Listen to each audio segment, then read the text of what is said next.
Blancanieves.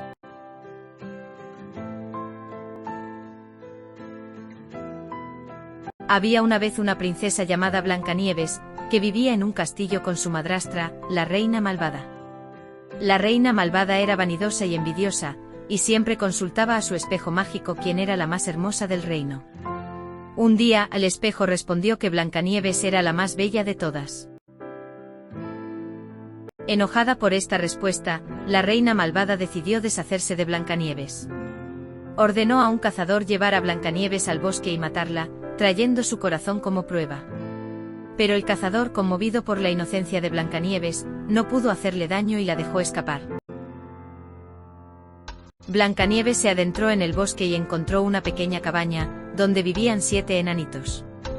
Al principio los enanitos estaban sorprendidos por la presencia de la princesa, pero luego la acogieron con cariño.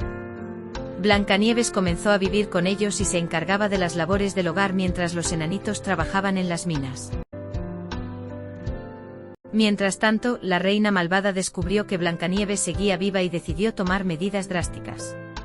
Se disfrazó de anciana y fue a la cabaña de los enanitos, ofreciendo a Blancanieves una manzana envenenada.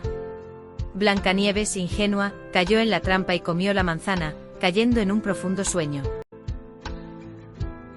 Los enanitos, al regresar a casa y encontrar a Blancanieves inconsciente, se llenaron de tristeza.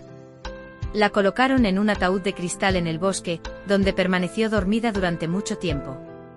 Un día un príncipe pasó por el bosque y vio a Blancanieves.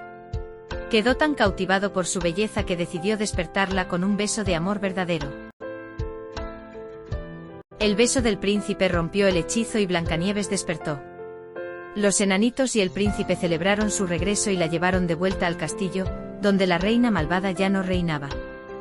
Blancanieves se convirtió en la nueva reina y vivió feliz para siempre junto al príncipe y los 7 enanitos.